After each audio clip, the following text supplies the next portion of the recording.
We all need stories that give us hope and help us see that it's possible to overcome the evil that exists in our world. For Philip Halley, those stories usually involved people like himself, soldiers who fought in World War II and defeated the Nazis. But he didn't like these kinds of stories simply because he related to them. He was also a noted scholar of ethics who researched and wrote about human cruelty and how to stop it. His basic belief was that society needs decent killers, people willing to violate their ethical code for the greater good. Otherwise, cruelty would continue unchecked. It wasn't exactly the most uplifting finding, but it still gave him some hope. Unfortunately, though, by the early 1970s, it wasn't enough. The years he had spent studying the absolute worst things humans have done to each other throughout history were taking their toll on him. And I couldn't bear it anymore. I really felt I didn't want to live. I'd like to just go.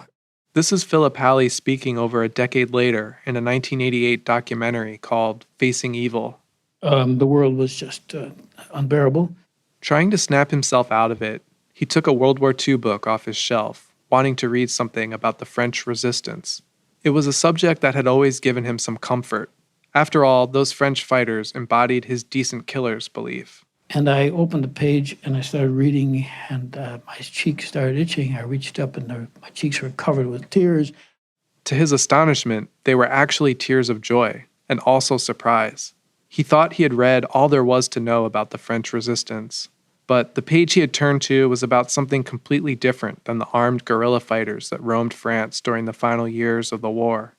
In fact, it was about something he didn't even know was possible, and it challenged everything he thought he understood about human nature.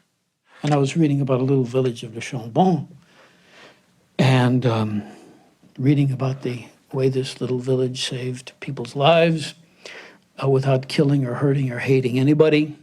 This village, whose full name is Le Chambon-sur-Lignon, sits on a 3,000-foot-high plateau in south-central France.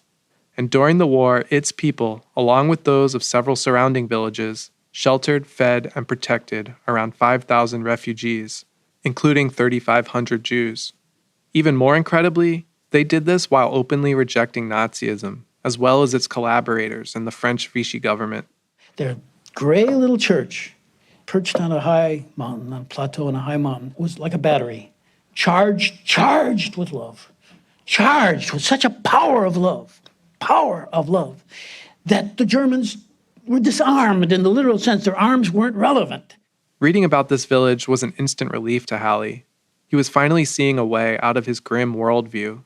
I realized that this might be my salvation, that I could, by becoming interested in it, assimilate it, imitate it, mimic it, and maybe be saved. The only problem was he didn't have much to go on. Just a few pages in an obscure book that was short on details. Meanwhile, no other information on Le Chambon seemed to yet exist. If Halley was going to reorient his life around this story, he was going to have to uncover it himself first. So that's what he did. He tracked down people who helped with the rescue effort, interviewed them, and wrote a book titled Lest Innocent Blood Be Shed, the story of the village of Le Chambon and how goodness happened there. When it came out in 1979, it was one of the first books to focus on World War II rescuers. In fact, the book that inspired Steven Spielberg to make Schindler's List didn't come out until a few years later. And while Oskar Schindler has since become the most famous World War II rescuer, the story of Le Chambon still remains largely unknown. And that's something I find rather unfortunate, because the lessons it offers are, in many ways, more relevant to us today. You see, Schindler, if you recall, was a wealthy Nazi industrialist who used his privileged position of power to save Jews. As truly amazing as that was, it's not easily replicable. And as we find ourselves in the midst of another refugee crisis, alongside rising authoritarianism around the world, we are going to need more relatable models for stopping cruelty. And I know of no better model than the one set by the people of Le Chambon and the wider plateau. These poor, rural villagers and farmers mounted the largest and longest communal rescue effort in all of occupied Europe. So, please join me over the next 10 episodes as we explore this incredible story.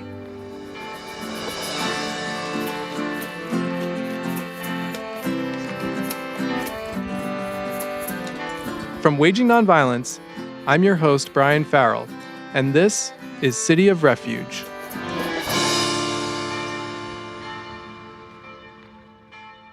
Much like Philip Halley, my own life changed after hearing about Le Chambon for the first time. It was 2006, and I was interning at a political magazine called The Nation. One of the other interns started telling me about his master's thesis, which he had just completed. The idea was to almost serve as kind of an introduction to nonviolence and its power and to the different approaches to it. This is Eric Stoner, now my friend and colleague of 10 years. When you start to talk about nonviolence, you kind of quickly realize that one of the very first things that comes up is World War II. And people often ask pretty quickly, how that would work with somebody as awful as Hitler and the Nazi regime. So Eric dedicated his thesis to answering this very question. I kind of tried to collect as many stories as I could find. So I had stories from Bulgaria, Denmark, Finland, the Netherlands, and France, obviously. It was kind of something that I found in most of the countries that were occupied or that were really involved in the war, including in Germany itself. These were stories of successful large-scale efforts to save Jews and push the Nazis out.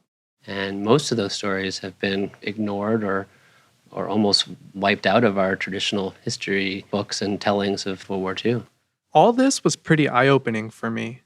In a sense, I was among Eric's target audience, and it was resonating. But of all the stories he presented, I found myself most drawn to Le Chambon. It just stood out from the others in such a profound way. For starters, there's the length of time it spanned. This wasn't like a momentary episode. This was something that started before the war began and persisted throughout the entire war. Another unique aspect was the village's preparation. There was this charismatic kind of preacher who came to town years in advance and kind of started to prepare the community and lay the groundwork for the resistance that they would offer during the war. His name was André Trocmé, and it's pretty remarkable that he isn't better known.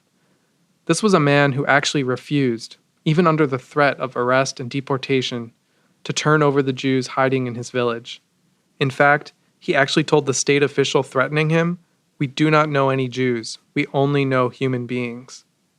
Still, it wasn't the heroism of one person that saved thousands of Jews and other refugees. It was a community effort, and it wouldn't have been successful had the whole community not participated and bought in. And I think it's almost unique in the history of nonviolent movements and resistance to have a story where there really was so much preparation and planning and intention and grounding in nonviolence, where a whole community could really be almost trained and prepared to do this. Learning all this really changed me. For one thing, I became obsessed with looking for other overlooked stories of nonviolence, which then led me to start a publication with Eric called Waging Nonviolence. We have been running it for 10 years now, and despite the thousands of amazing stories I've learned about in that time span, Le Chambon has never been far from my mind. Still, it wasn't until Donald Trump won the GOP nomination in 2016 that I decided to revisit the story in a bigger way. I began by going back to the two main sources I knew about thanks to Eric. The two main sources that I used were Philip Halley's book and the documentary Weapons of the Spirit. The documentary came out in 1989, 10 years after Halley's book, and for a while there wasn't a whole lot else, at least in English. But that started to change around 10 to 15 years ago. Since then, half a dozen or more books about Le Chambon have been published, each one shedding new light on different aspects of the story Philip Halley first discovered. That's why I got the idea to make this podcast. I saw an opportunity to pull together all the different strands of the story and also present it in a new way to a new audience living in a new era of crisis. Still, the facts and information I'm going to share aren't new, and I owe their existence to the people who have gathered them, especially since I'm neither a historian nor a French speaker, as some of you will no doubt notice by my pronunciations. Apologies in advance.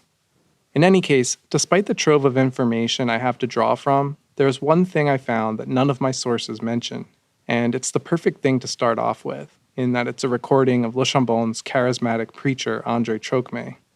I found it while searching through the documents his family had donated to the Swarthmore College Peace Collection, just outside Philadelphia. Theologians pretend that under certain circumstances Christians should go to war, that this would be a lesser evil.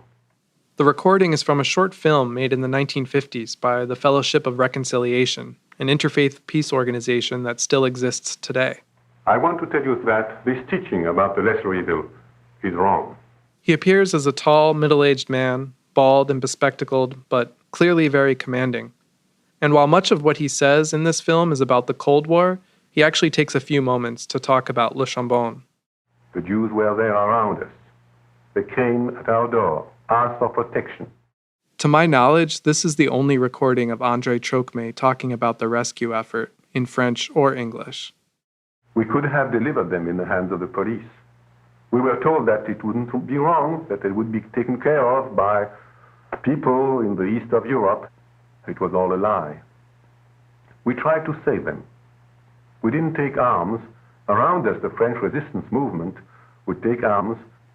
We simply hid these poor people in our homes, shared their fate. Some of us have gone very far, also under persecution. Some of us have perished. So who was this man? And why did he and the people of the village and its surrounding area act so differently than most everyone else during World War II?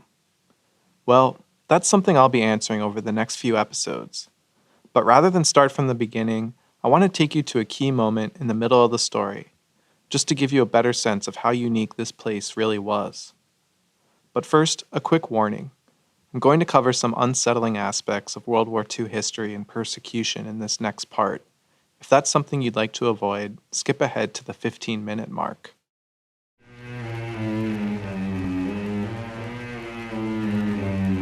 The year is 1942, and Paris is in chains.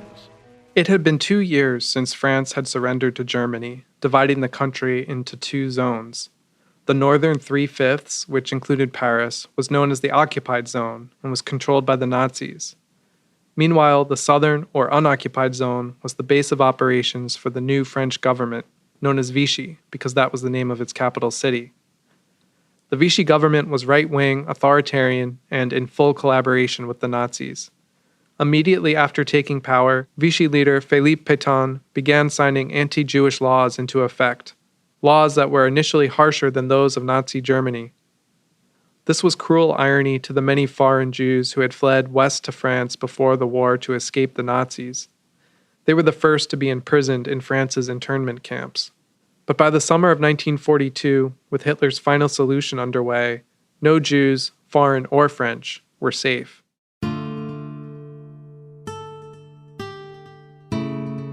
Starting in the early hours of July 16, 1942, and continuing through the next day in Paris, the Vichy police began arresting some 13,000 men, women, and children. Around 6,000 were transported to Drancy, a temporary camp in the northern suburbs of Paris. The other 7,000 were packed into an indoor cycling arena near the Eiffel Tower called the Vélodrome d'Hiver. Conditions were horrendous. There was practically no food or water.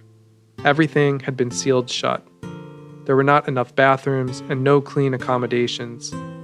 To make matters worse, the Veldiv, as it was known for short, had a glass roof, so the summer heat was trapped inside, raising temperatures to unbearable levels. Those who tried to escape were shot. Many others took their own lives, jumping from the rafters. This misery lasted for 5 days, until they were taken to transit camps outside Paris. Parents were separated from their children, loaded onto trains, and sent east. A few weeks later, the children followed. While the French public had mostly supported or ignored Vichy's anti-Jewish policies, the Veldiv roundup was so brutal that news of it began to spread across the country. We heard that all the Jews were put in the Veldiv, that they were divided up and sent to Germany in special trains. What we didn't know at the time was that the Jews were being killed. That's an actor reading the words of Magda Trocmé, the wife of Pastor Andre Chokmeh and another one of the story's central figures. Quick side note, I'll be having actors read for both Magda and Andre throughout this podcast, since much of their dialogue comes from their memoirs or other sources that can't be played here. Now, getting back to where we were, the existence of Auschwitz and other extermination camps where the Veldiv prisoners were sent and killed was not widely known. But unlike many French people, the Chokmehs could easily imagine what was happening to the Jews. We knew that there had been many pogroms, and we knew very well the attitude of the Nazis against the Jews. Despite living in a rural and remote village, the Chokmehs were worldly, educated, and multilingual people. They had relatives in Italy and Germany and had visited these places before the war, seeing the rise of Mussolini and then Hitler with their own eyes, and they weren't about to look the other way while fascism spread in France. Andre immediately spoke out against the Paris roundups from his pulpit. Again, here is an actor reading his words. It is humiliating to Europe that such things can happen and that we, the French, cannot act against such barbaric deeds that come from a time we once believed was past. Action was central to Andre's faith.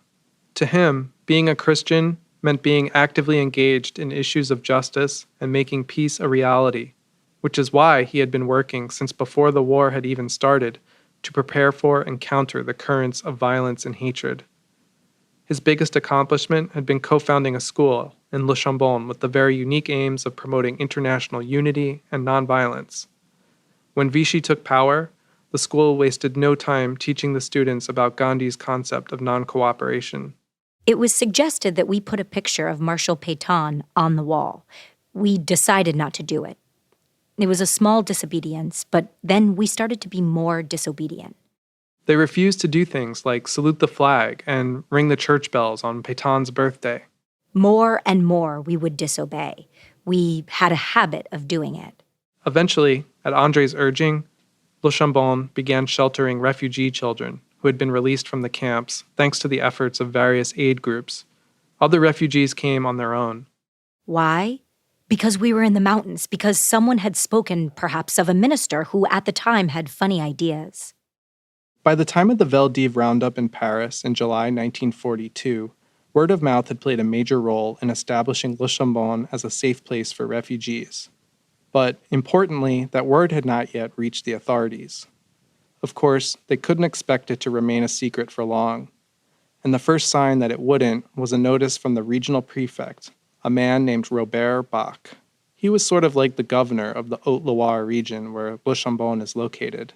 And his notice said that the village would soon receive an official visit from the Vichy Minister of Youth, a man by the name of Georges Lamirande, who was tasked with building up a French version of the Hitler Youth. Andre was devastated. For 2 years, we had been struggling to steer our youth clear of state domination. We were teaching pacifism and opposing every type of totalitarianism. Andre wanted to refuse the visit, but members of the Protestant church hierarchy said it was out of his hands. What's more, they were to organize a huge day of activities, showing off the area youth and their dedication to France and Pétain. We felt like we were up against a wall. Nonetheless, things went our way rather than Lamirande's. When the big day finally arrived and the Vichy motorcade rolled into Le Chambon, the Vichy Minister of Youth did not see the celebration he expected. Instead, the streets were empty. The official procession was a rather sad affair. I was sitting in Lamirande's car as we drove through the town. There were no flags in the windows, no one lined up on the sidewalks. Everyone had followed our instructions. Lamirande was stunned. Next, they drove to the sports field where all the area youths were supposed to be assembled to greet the minister. Again, however, the celebration was lacking. Only Prefect Bach and several other local officials were there to shake his hand. It seemed that he had planned a long speech, but was forced by circumstances to keep his thoughts to himself. So, Minister Lamirande and his entourage processed on to the banquet that had been prepared for him. It was held on the grounds of a YMCA camp with nothing but picnic tables for seating. And the servers were the local Girl Scouts, one of whom was Andre's 13-year-old daughter, Nellie. While serving the minister a bowl of soup, she accidentally spilled it on his shoulder. The incident perfectly encapsulated how little effort the people of Le Chambon were willing to put in for this guest that had been foisted upon them. After the banquet, it was time to head to the church, where Minister Lamirand was to join the village in worship. But Andre and his assistant pastor, a man named Edouard Tace, had refused to preach, so another pastor was brought in from outside the village to conduct the sermon.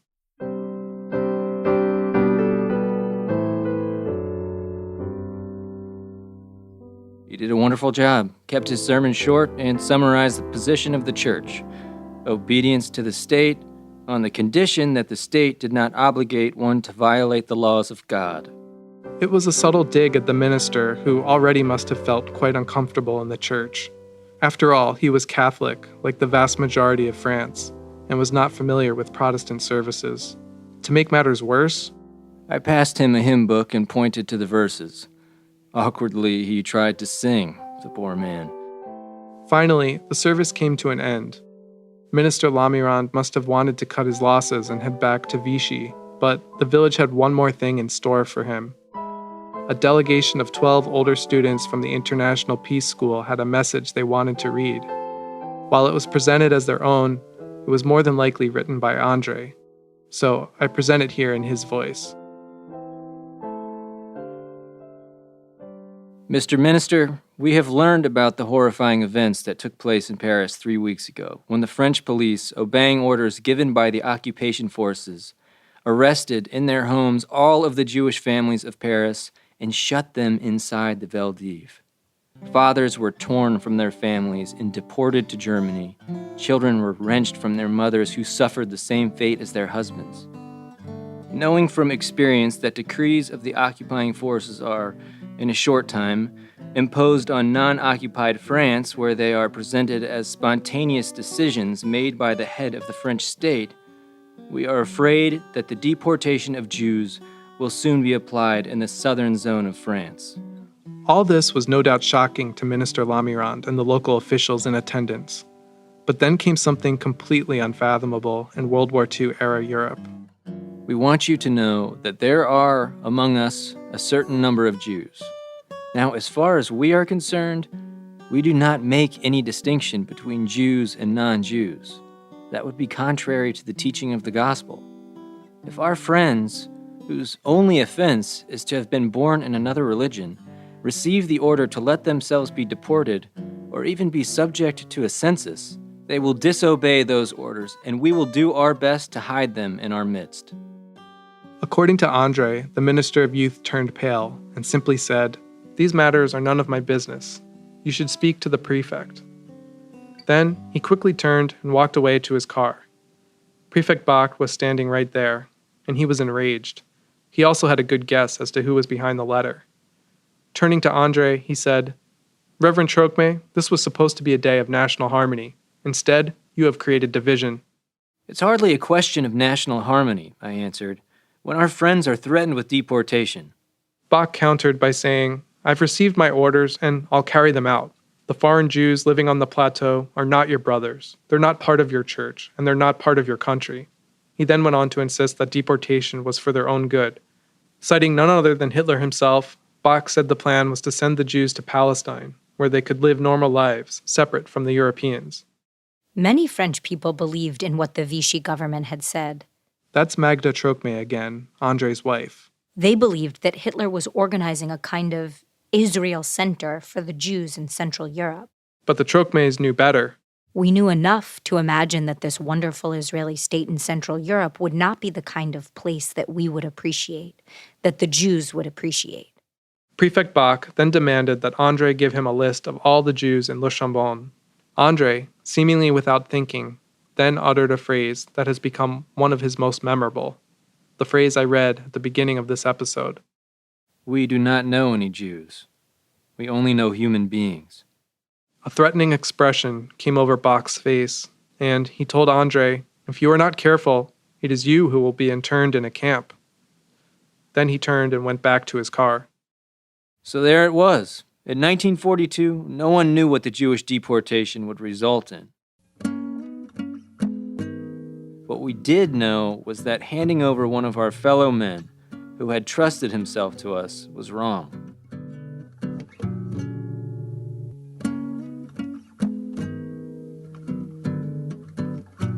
The parallels between World War II and today are hard to ignore. After all, we're in the midst of the worst refugee crisis since that era, with millions of people fleeing Syria, Iraq, and Afghanistan after years of war, and thousands leaving Central America and Africa due to increasing violence, poverty, drought, and climate change. And how is the rest of the world responding this time around? You've seen some examples of places that have tried to have a more humanitarian approach and open their doors and take people in. That's my friend and colleague Eric Stoner again. But then you've also had a huge backlash in a lot of places, right, where people have closed borders and are really persecuting people that are fleeing. The United States, of course, is one of those places.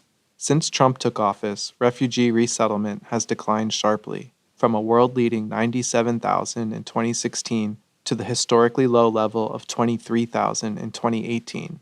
This year's numbers could be around the same, while 2020 might be something truly unheard of, as the Trump administration is currently threatening to resettle 0 refugees next year. All this, coupled with the president's racist, anti-immigrant rhetoric and measures like the Muslim travel ban and family separation at the border, certainly make things appear worse than ever. And, of course, in many ways they are, but deportations are actually down under Trump as compared to the worst years of the Obama administration. That might actually be thanks in large part to the fact that more Americans have woken up to the issue, so much so that it's actually politically viable for the mayor of a major U.S. city to not only oppose, but intervene with deportations. Today, I learned information from multiple sources that there is potentially an ICE activity planned in the Bay Area that could be starting as soon as today.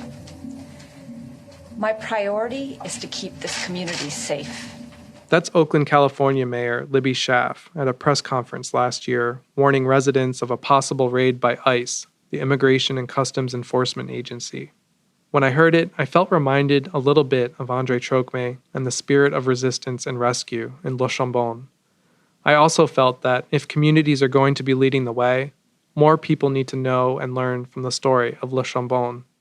So yeah, I think this story is almost like a gold standard or something where you can say, like, here is a place and a time where people really did it right, and really did everything they could, even putting their own lives on the line to protect and save the lives of people that were fleeing. Knowing this, I couldn't help but wonder what I might learn by talking to someone who lived through the events in Le Chambon. But that was over 70 years ago. I knew my chances were slim, but I reached out to someone I thought might be able to help. Holocaust scholar and author Patrick Henry. He wrote a 2007 book called We Only Know Men, a reference, of course, to that André Trocmé quote. Hello, Brian. Hi, Patrick. How are you doing? You can call me Pat. Oh, Pat. Okay, great. I don't know if it was his New York roots that made him eager to talk to a guy like me in Brooklyn. I'm sitting in my study and I'm looking up at a picture of the 1955 Brooklyn Dodgers. But Pat quickly became a real friend and supporter. Without him, I might not have met the person who, perhaps more than anyone, made this podcast possible. The interview you need to get is Nellie. I mean, she was a teenager when it happened. She was there. The Nellie he is talking about is Nellie Trocmé Hewitt, the now 92-year-old daughter of André and Magda Trocmé.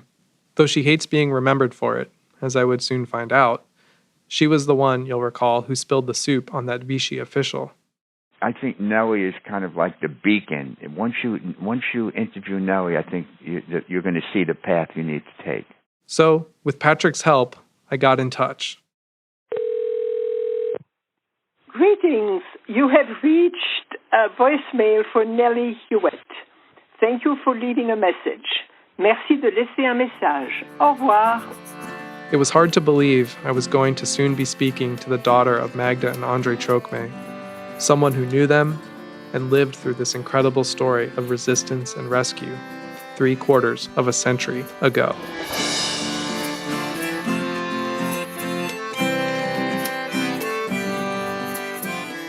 Thanks for listening to part 1 of City of Refuge.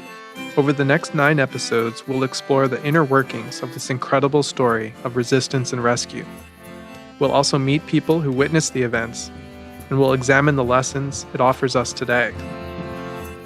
On the next episode, I was not involved in activities. I was too young to be in the resistance, but I could witness a lot of stuff. And I lived through the war years as the daughter of these wonderful people called André and Magda Trocmé. And so this is my claim to fame, which is not much of a claim. you can listen to City of Refuge on wagingnonviolence.org. It will also be available wherever you get your podcasts. We'll be dropping new episodes every Tuesday from now into December. City of Refuge was researched, written, and produced by me, Brian Farrell. Magda and Andre Trocmé are performed by Ava Eisenson and Brian McCarthy. Our theme music and other original songs are by Will Travers. Additional music this episode came from Audionautics, Joel Rosenberger, and Wall Matthews. This episode was mixed by David Tatashore. For more information about this episode, please go to our website, wagingnonviolence.org. There you'll find a transcript and show notes with information about our sources, music used, and much more.